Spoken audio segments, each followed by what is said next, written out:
안녕하세요. 어르신들 이제 제 얼굴이 다시 있죠. 지금 7번째 시간을 하게 되는데요. 저는 춘천의 역사문화, 죽기 전에 꼭 알아야 될 춘천의 역사문화 강의를 맡고 있는 춘천역사문화연구회의 오동철이라고 합니다. 오늘 7번째 강의인데요. 그 순서는 춘천에 남은 일제 잔재라는 것을 가지고 어르신들과 같이 이야기를 나누도록 하겠습니다. 이 지금 사진을 보시면요. 강원인사의 정문과 세종호텔 정문 이렇게 되어 있는데 좌측에 보이는 사진은 1948년도에 강원인사 정문이에요. 이게 이제 지난번에도 한번 보여드렸던 사진인데요. 그리고 우측에 있는 사진은 현재의 세종호텔 정문인데 이 사진을 보시면 두 사진의 건물이 똑같은 걸 알 수가 있죠. 다만 달라진 거는 옆에 붙어있는 건물의 벽이 없어진 것 뿐이에요. 결국은 이 이야기는 일제강점기 때 만들었던 강원신사의 정문이 아직도 남아있다. 이렇게 보시면 되는 거죠. 이것도 역시 이제 같은 자리에 있는 건데 좌측에 있는 건 아까 보셨던 정문이고요. 우측에 위쪽에 있는 그 사진, 사람들이 많이 나와 있는 사진은 세종호텔 건물 뒤편에 들어가면 저 불상이 하나 있어요.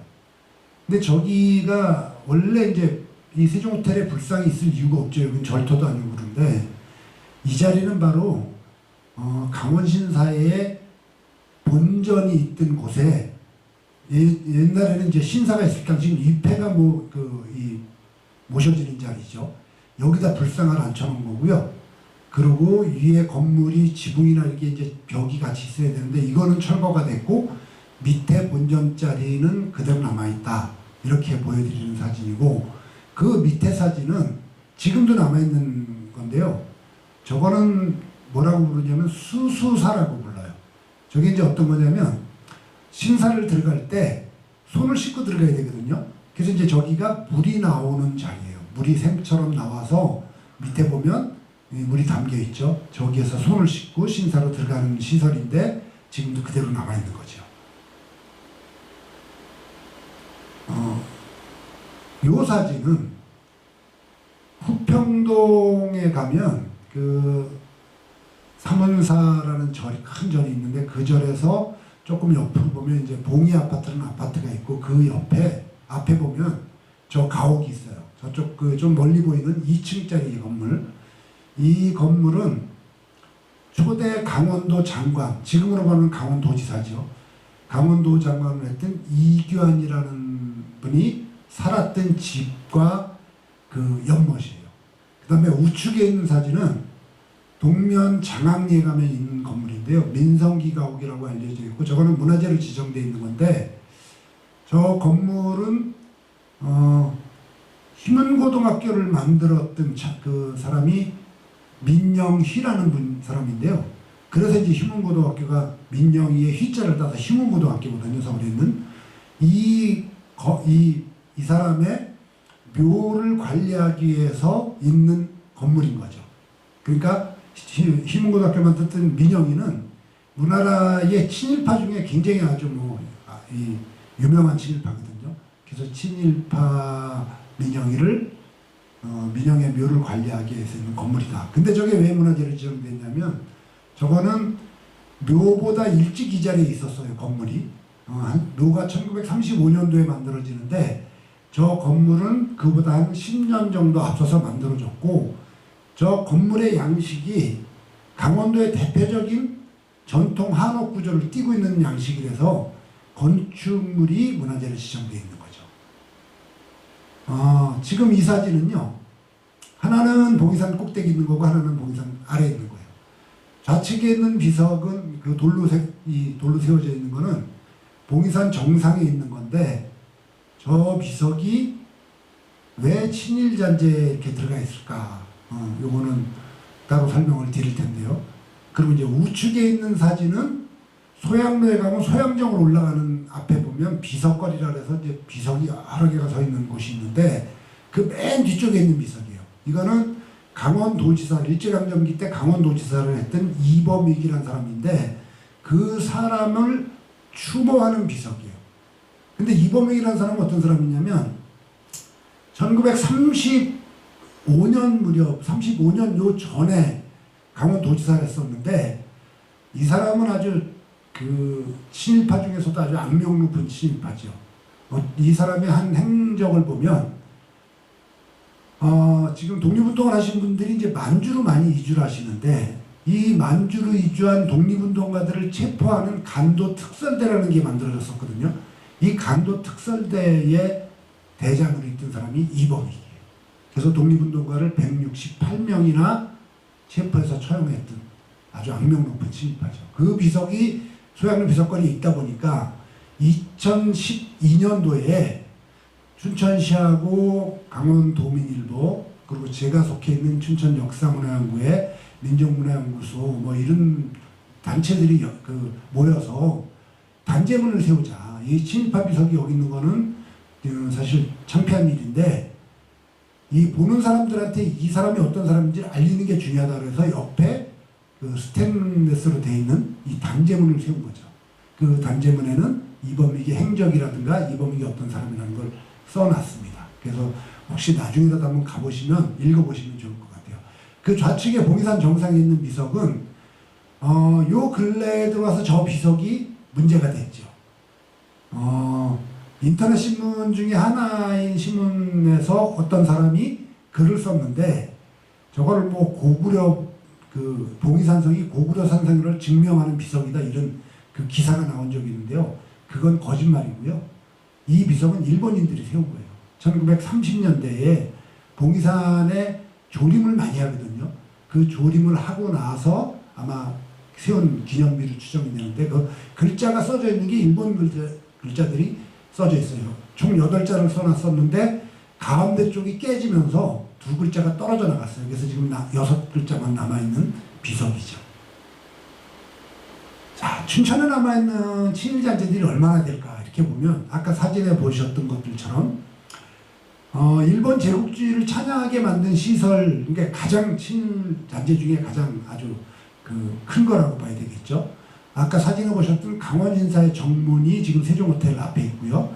신사의 수수사가 역시 거기에 있고 그 다음에 신사의 본전터가 역시 세종호텔에 있습니다. 그 다음에 민가건축으로는 민성기 가옥이 있는데 이거는 가옥이 친일잔재가 아니고 민영이가 이제 친일파다 보니까 친일파 민영이의 이 묘를 관리하는 관리사다 그래서 이제 친일잔재라고 하고 있는 거고요. 더 큰 문제는 이제 기념비가 3개가 있는데 하나의 기념비는 장원근 모성비라 그래서 이게 이제 춘천 향교에 있는 거예요.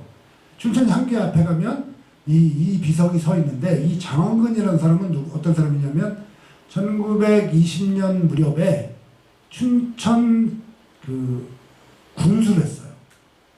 근데 이 장원근이라는 사람이 춘천 사람은 아니에요. 다른 지역에서 왔던 사람이거든요. 이 사람을 추모하는 비석이 있는 거죠. 근데 지금까지는 이 장원근에 대해서 제대로 알려지질 않아서 향교 앞에 이 비석이 있다 보니까 이 사람이 춘천향교에서 좋은 일을 한 사람이구나 이것만 알았지 친일파라는 사실은 몰랐었죠. 이 사람은 친일 인명사전에 등록이 돼 있고요. 그래서 이 친일파 중에서도 완전히 이제 확인된 친일파라고 보시면 됩니다. 그 다음에 신규선 암강문이라고 있는데 이거는 청평사를 올라가다 보면 거북바위라는 바위가 있는데요. 그 거북바위 밑에 보면 한자로 신규선이라고 크게 써져 있어요. 그리고 그 옆에 안내판이 서 있는데 안내판에 보면 뭐라고 써져 있냐면 이 신규선은 청평사를 보수하는데 이 지원을 많이 해줬고 그 다음에 청평사지를 쓰도록 했던 그 공적이 있다 이렇게 써져 있거든요. 근데 문제는 이 신규선이라는 사람이 역시 춘천 군수를 했던 사람인데 1930년대에 군수를 했거든요. 이 사람이 친일파 중에서도 굉장히 질이 나쁜 친일파 중에 한 사람이에요. 어떤 거냐면 일본 천황 탄신일에 이 기념 이 시를 남기고 기념 글을 남기는데 이 글을 썼던 사람 중에 한 사람이거든요. 그래서 친일인명사전에 등재가 돼 있고요. 이 신교선도 역시 춘천 사람은 아니고 원래 고향 사람입니다. 경기도 고향 사람인데 춘천에서 군수를 했던 사람이죠. 그 다음에 반야월 노래비가 있는데, 이 반야월은 어르신들이 잘 아시는 것처럼 수많은 그 노래를 만들었던 작곡가잖아요. 물건 없는 막달재도 만들었고 굉장히 많은 노래를 만들었던 사람인데, 이 사람이 왜 친일파가 됐느냐? 이 사람은 나중에 이제 처음에부터 친일파는 아니었고 나중에 가서 그 일본 군가라든가 진군가 이런 것들도 일본 이 전쟁을 독려하는 노래 이런 것들을 나중에 작곡을 많이 했거든요. 그래서 친일파로 등재가 됐죠. 그래서 친일명사전에 등록되어 있는 사람입니다. 그래서 이 사람들의 잔재가 지금 7개가 지금 남아있는 상태인 거죠. 사진 빨리 넘어갔는데요. 친일 잔재라는 것들이 이미 이제 일제강점기가 끝난 지가 벌써 77년, 올해가 77년째잖아요. 그러니까 어르신들이 아주 어렸을 때 일이고, 어떤 분들은 태어나기도 전에 일이고, 저 역시 태어나기도 전에 있었던 일인데, 이걸 지금 왜 얘기하느냐, 이제 이런 말씀들 하시는 분들이 계셔요. 친일 잔재를 저희가 청산해야 되는 가장 큰 이유는 일본인들이 했던 행위들에 대한 것을 알리는 게 목적인 거죠. 이 후대들이, 우리의 자손들이 일본인들이 우리나라한테 어떤 일을 했든지 이거를 정확하게 알리는 게 필요하다. 그것이 결국은 진정한 친일청산이다. 뭔가 있었던 사실을 감추고 그냥 후대에 안 알려주는 것보다는 예전에 이런 일들을 했다는 걸 알려주는 것이 진정한 친일청산이라고 보는 거고요. 요거를 좀 생각을 우리가 정리해보면, 일제강점기에 춘천이 어땠는지 그런 인식을 정리할 필요가 있다. 지금도 친일잔재가 이렇게 많이 남았는 이유가 뭐냐, 이런 것들을 좀 생각해 볼 필요가 있고요. 또 한 가지는 우리 스스로 왜곡하는 건 없는지, 이런 역사의식을 돌아볼 필요가 있습니다. 이게 뭐냐면 조양로하고 소양정의 경우에 해당되는 건데, 이건 뒤에서 설명을 드리도록 하고요. 결국은 과거에 대한 성찰과 인정을 하는 것이 진정한 미래로 가는 길이다. 이런 것을 이야기하고 싶은 겁니다. 그리고 이제 남아있는 것들은 청산하지 못한 잔재들을 어떻게 할 거냐, 이런 문제가 있고요. 그리고 이제 이 친일잔재라고 할 수 없지만 일제잔재가 남아있는 것들이 있거든요. 그럼 일제잔재를 남아있는 흔적으로만 볼 것이냐, 아니면 우리 생활이나 정신 속에서 남아있는 일제잔재는 없느냐, 이런 것들을 통해서 과거에 대한 성찰, 이거를 통해서 또 미래로 나가는 그런 것들을 생각하는 게 결국은 진정한 친일청산의 의미가 아니겠느냐, 이런 생각을 합니다. 제가 아까 좀 전에 조양로하고 소양정의 경우를 말씀드렸는데요. 이런 겁니다. 지금 이 소양정 사진은 100년 전에 찍은 소양정 사진이에요. 아마 어르신들은 기억하시는 분들이 계실 거예요. 원래 소양정의 모습이거든요. 요것 역시도 그 당시 원래 소양정 사진인데, 이 사진과 지금 현재의 소양정 모습을 보면 소양정이 다릅니다. 지금의 소양정은 어떻게 보면 2층처럼 보이죠. 옛날의 소양정은 1층 바닥에 딱 붙어 있었던 건데, 결국은 이거는 복원할 때 제대로 복원이 안 된 거죠. 어떻게 보면 왜곡이 될 수 있는 부분들이라는 겁니다. 요 그림을 보더라도 이거는 1700년대에 그려진 그림인데요. 그 저쪽 우측편에 보면 소양정이 있거든요. 이 소양정 사진을, 그 그림을 보더라도 이 소양정은 지금의 모습이 아니었었다. 원래 1층으로 낮은 소양정이었었다, 이런 걸 볼 수가 있는 거죠. 우리가 일제잔재를 청산하지 못한 부분들에 대해서 아쉬움은 이 사진 속에 나타납니다. 이 좌측의 사진은 1943년도에 찍었던 봉이산 앞에 지금 강원도청짜리에 있는 강원신사 입구의 토리라는 건데요. 저게 우리나라로 보면 일주문이죠. 지난 시간에도 제가 설명을 드렸던 건데요. 저게 해방이 되고 나서 철거가 된 이후에 우측에 보이는 사진이 그 자리를 갔어요. 저 이복문이거든요. 이복문은 어떤 문이냐면 임금이 살아야 될 이궁의 출입문이에요. 그러니까 임금이 출입하고자 했던 문을 일본 신사의 토리가 철거한 자리에 저렇게 옮겨놨다. 이거는 역사인식에 굉장히 문제가 있는 거고요. 친일 일본의 어떤 잔재에 대한 문제의식이 전혀 없었던 이런 사례로 볼 수 있는 거죠. 요 사진을 보시면 일본인들이 의병들을 공개 처형하는 사진입니다. 요거는 우리가 이제 다음 시간에 얘기할 사진의 한 장면이었었는데요. 전에 우리가 이야기했던 부분들, 이런 부분들은 왜 제가 자꾸 이 말씀을 드리냐면, 친일 잔재들이 어떤 게 있는지, 그리고 친일 잔재가 없어지지 않은 이유가 무엇인지, 이런 것들을 우리가 생각하지 않으면 앞으로 두고두고 춘천은 친일 잔재를 청산하지 못한 곳이다, 이런 오명을 남기게 되거든요. 그래서 지금이라도 이런 일제 잔재에다가 우리가 예전에 이런 일이 있었다, 이런 것들을 기록으로 남기고, 또 지금 자라는 어린이들이나 학생들이 이 사실을 알 수 있도록 안내판 같은 걸 세워주는 것, 이것이 지금 우리가 해야 될 역할들이 아닌가 생각을 합니다. 아까 말씀드렸던 여기 지나갔네요. 여기에 보시면 나오는 장원근 모성비나 신규선 암강문, 반야월 노래비, 그 다음에 민성기 가옥 같은 경우에는 이거를 지금 철거하는 게 맞느냐 안 맞느냐를 우리가 생각해 보면, 이거 일본 놈들이 그렇게 했던 것들인데 우리가 그걸 놔두는 게 진짜 창피하다, 이렇게 하시는 분들이 꽤 계세요. 근데 만일에 그대로 이걸 싹 없애버리면 역사의 근거 자체가, 일본인들이 우리에게 나쁜 짓을 했던 근거 자체가 싹 없어지는 문제가 생기거든요. 그래서 저희가 이제 많은 시민들의 의견을 수렴하기 위해서 이거를 조사를 해보니까 시민들의 73% 정도가 이런 것들을 없애는 게 능사가 아니다. 자라나는 어린이들이나 학생들에게 사실을 알리기 위해서라도 이걸 남겨놓고 옆에다가 안내판을 세우든가 거기다 이 어떤 행적이나 이런 것들을 쭉 적어놔서 이게 후대들이 알 수 있도록 이거는 보존하면서 교육적인 목적으로 쓴다, 이런 대답이 압도적으로 많았어요. 그래서 진정한 친일 청산이 뭐냐, 진정한 친일 청산이라는 것은 이 적은 것들처럼 과거에 대한 성찰이 있어야 되고, 과거에 우리가 잘못한 게 있었거나 우리가 부족한 게 있었다면 그걸 인정하는 게 필요하다.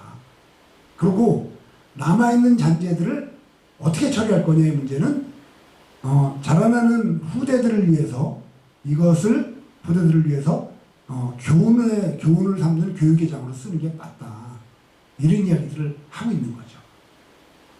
자, 우리가 남아있는 기록들, 흔적들을 잘못 해석하는 일들을 반복하지는 말아야 되겠다. 물론 이 소양정은요 저렇게 복원할 때 이유가 있어요. 요 사진에 보이는 것처럼 지금 현재 소양정을 복원할 때 이유는 있습니다. 어떤 이유냐면, 이 소양정의 기록을 보면, 이 소양정은 옛날 기록에 이미 1600년대에도 그런 기록이 나오는데요. 이 소양정은 사만시대부터 있었던 정자로라고 이야기를 해요. 그러면 1000년 전부터 있었다는 이야기가 되는 거죠. 그리고 거기에 어떤 내용이 나오냐면, 옛날에는 이랑루라고 부르기도 했다, 이런 이야기. 이랑루라고 부르기도 했다고 그러거든요. 여기서 이랑루라는 이야기는 지금 사진에 보이는 이것처럼 이런 형태가 정자인 거고요. 이런 형태가 누각인 거예요. 우리가 정자, 누각 이런 이야기들 쓰잖아요. 이 누각은 이런 형태가 돼갖고 밑으로 사람이 지나다닐 있을 정도의 높이가 되고 위에 사람이 올라갈 수 있는 시설이 돼 있으면 루. 그래서 이건 소양 루가 되는 거죠. 그렇게 되면 요거는 정, 이렇게 부른단 말이에요. 근데 이걸 복원할 때 옛날에는 이랑루라고도 했으니까 이게 꼭 정자로 복원하지 않아도 괜찮겠다 싶었던 생각이 하나 있었고요. 또 한 가지는 이거를 만일에 이 모습대로 복원해 놓으면, 여기가 산속에 들어있잖아요. 지금 소양정이 길에서 보이질 않아요. 그래서 이게 1968년도에 이걸 복원한 건데, 1968년도에 복원하면서 아마도 길에서 안 보이니까 좀 높이 짓자. 그러다 보니까 2층 구조로 만들어졌던 거죠. 그래서 요거를 굳이 왜곡이다 이렇게 딱 단정하기 어려운 거죠.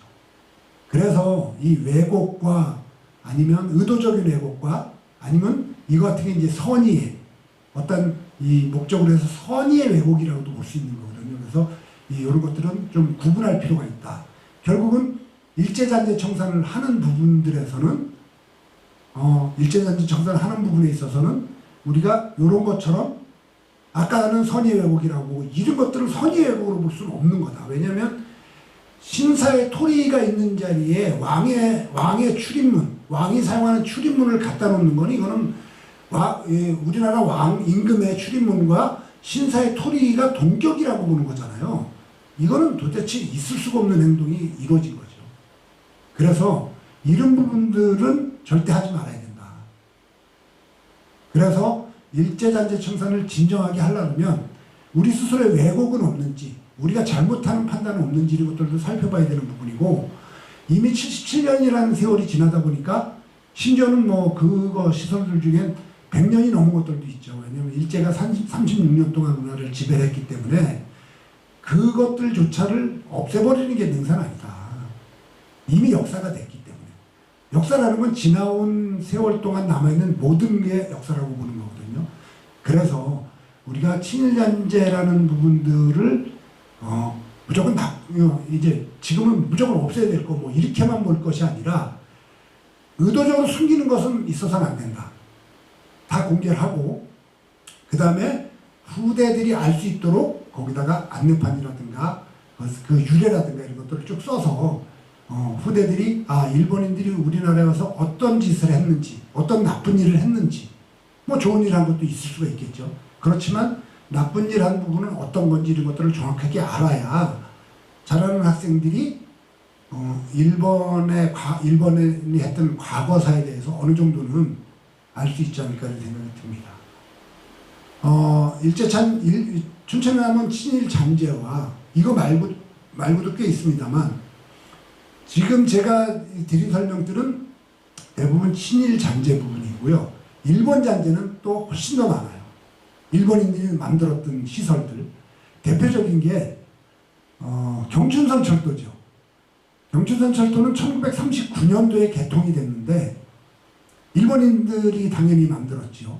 그리고 일본은 우리나라 사람들이 돈을 내서 민간 철도로 만들었기 때문에 아마 어르신들, 아버님들 중에 돈을 내신 분들은 꽤 있으실 거예요. 왜냐하면 이게 경춘선을 만들 당시에 춘천, 화천, 양구, 가평, 홍천 이쪽 사람들이 돈을 내서 지금으로 말하면 이제 주식에서 국민주 같은 건데요. 그 당시 군민주라고 그랬거든요. 군민주를 모금해서 그 돈을 가지고 철도를 만들었단 말이에요. 그 시설물들이 지금 굉장히 많이 남아있죠.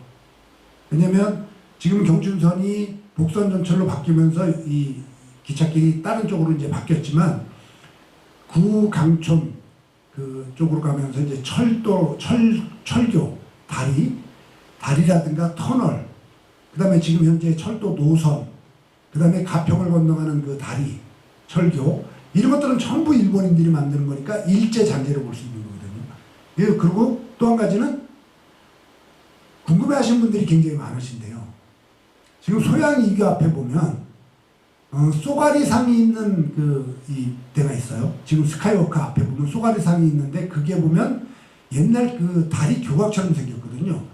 도대체 저게 뭐냐 이렇게 궁금해하시는 분들이 꽤 많은데 그게 일본인들이 화천댐을 만들 당시에 물자를 수송하기 위해서 만들었던 시설물이에요. 일종의 케이블카 같은 건데 그리고 이제 그걸 통해서 물자를 운반해서 우두도까지 운반하고 그 다음에 차로 싣고 화천으로 갔단 말이에요. 그게 지금 두 군데가 남아있는 거거든요. 저 두 군데 교각이 남아있고 두미르 아파트 뒤쪽에 가면 이제 교대가 또 네 개짜리 이렇게 남아있죠. 이것도 일본 잔재인 거죠. 근데 이런 것들은 우리가 무조건 철거해야 된다 이건 아니잖아요. 왜냐면 이미 오랜 시간 역사가 됐고 그것이 일본이 우리의 정신이나 이런 거를 개조하기 위해서라든가 아니면 그걸 뭐 이 일본의 제국주의를 찬양하기 위해서가 이렇게 만든 건 아니거든요. 산업시설이라든가 어떤 운반시설 뭐 이런 것들에 대해서는 일제잔재라고 부르긴 하지만 친일과는 관계가 없는 시설이거든요. 그래서 그런 시설